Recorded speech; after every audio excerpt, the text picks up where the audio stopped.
Kamali, trustee या नात्याने मी तुला एक संधी देऊ शकते। तू जर मान्य केलंस की हा गुन्हा तू केलेला आहेस तर मी तुला रस्टिकेट करणार नाही, तुला सुधारण्याची एक संधी मिळेल।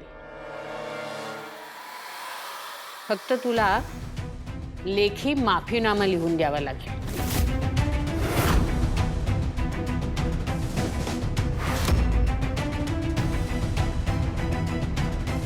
हे घे।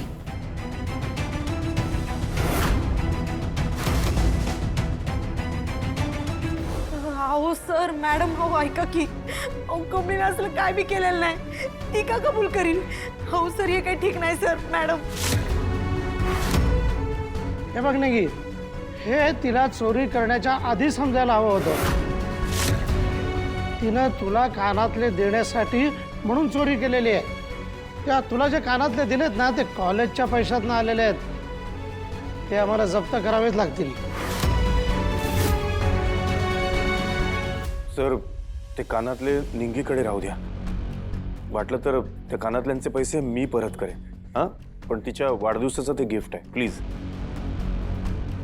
नाही राजन सर मला नको ते कानातलं, माझ्या कमळीनं काय बी केलेलं नाही, त्याचं सपनात बी काहीच करू शकत नाही। कमळे आता ही तुझी जबाबदारी आहे, तू स्वतःला निर्दोष सिद्ध कर आणि कानातलं मला परत मिळवून दे।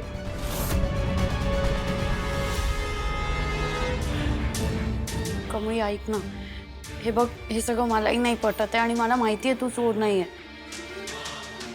तू तू हे लेटर लिहिलं तर ते प्रूव्ह होऊन जाईल की तू आहेस, पण मला असं वाटतं की तू हे लेटर लिहावंस। कारण की बघ तू जर कन्फेशन लेटर लिहिलं ना तर तुझं एज्युकेशन तरी वाचेल, तुला रेस्टिकेट नाही करणार। माझं ऐक, लिहून टाका गं, इट्स फॉर युअर एज्युकेशन।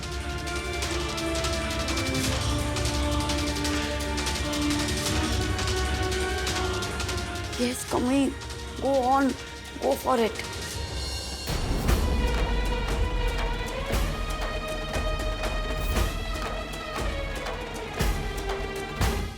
सपान फुलले होते कमळी, हिणग्या पुढ्यात आल्या, ओळखीच्या या वाटा काटेरी का झाल्या।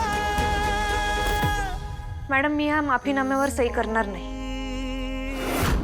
मी चूक केलेली नाही, मी गुन्हेगार नाही। हे सगळं कोणीतरी मुद्दाम मला अडकवण्यासाठी करायला, जाणून बुजून मला अडकवायला लागलंय, पण मी हे एक ना एक दिवस त्याला शोधून काढणार आहे। मला माहित नाही त्या CCTV फुटेजमध्ये नेमकी ती पोरगी कोण आहे। खरं एक गोष्ट मला माहित आहे का मी चोरी केलेली नाही, मी चोर नाही। मॅडम आत्ता जर का मी या माफीनाम्यावर सही केली तर याचा अर्थ असा होईल की मी चूक केली आणि मी चोरी केली आणि मला ते अजिबात कबूल नाही। यावर मी सही करणं म्हणजे खोट्याचा आधार घेऊन मी स्वतःला वाचवतोय असं होईल। जे मला पटत नाही मी ते कवाच करणार नाही। वा काय पण माज आहे, वा वा कमळे। हे बघ तुझ्याकडून चूक झाली, आम्ही तुला एक संधी दिली होती, पण तू स्वतःची चूक मान्य करत नाहीयेस, त्यामुळे आम्हाला आमची कारवाई करावी लागेल। बरोबर ना अन्नपूर्णा मॅडम?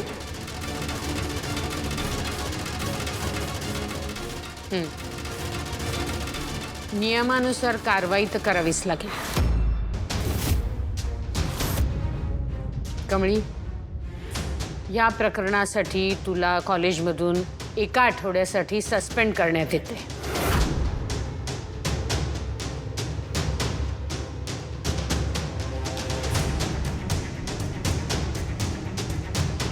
काय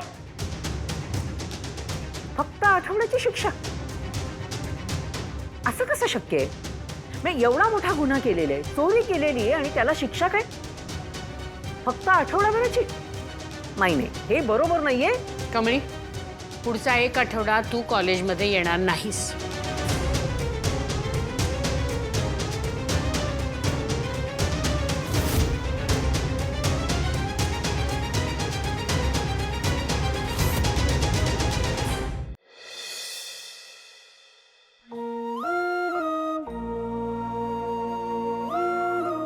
आजी मी खरंच सांगायला मी खरंच काही केलेलं नाही. अगं हो बाळा, हो हो, माझा पूर्ण विश्वास आहे तुझ्या.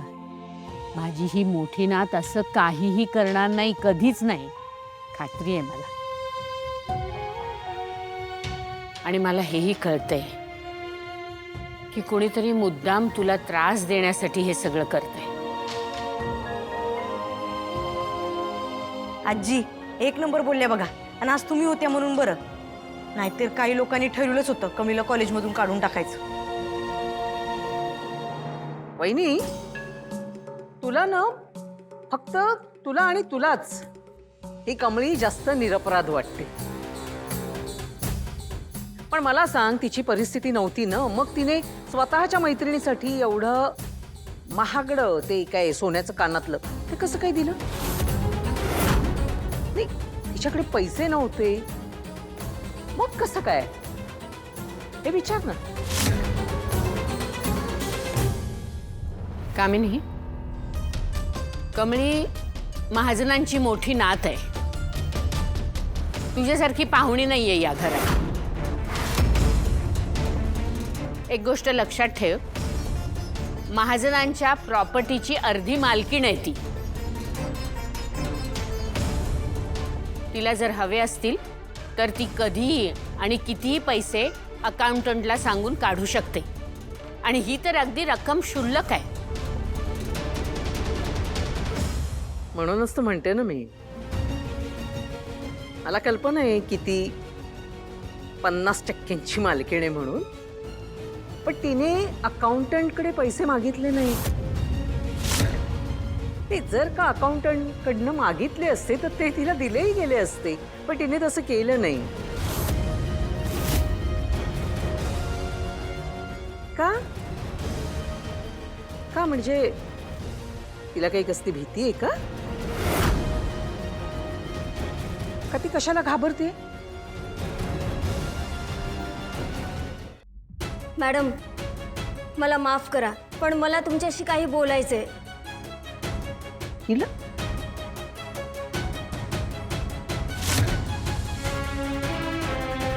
खरं तर आम्ही नोकर माणसांनी तुमच्या घरच्या मॅटरमध्ये बोलू नये, पण कालपासून कमळी मॅडमवर नको नको ते आरोप केले जाते आणि मला आता राहवत नाहीये. पार्वती, मला समजतंय तुला कमळीबद्दल काळजी वाटते ते, पण माझी खात्री आहे, मला हे माहिती आहे की कमळीने असं काहीही चुकीचं केलेलं नाहीये.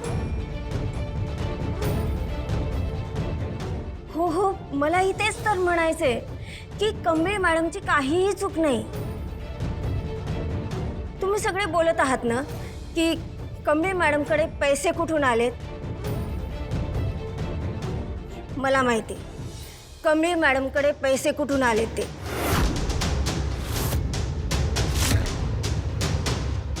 काय तुला माहिती आहे?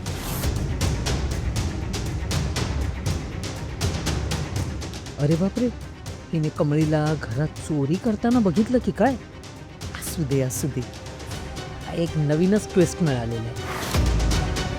अगं बोल ना, मग बोल, तू काही संकोच न करता बोल.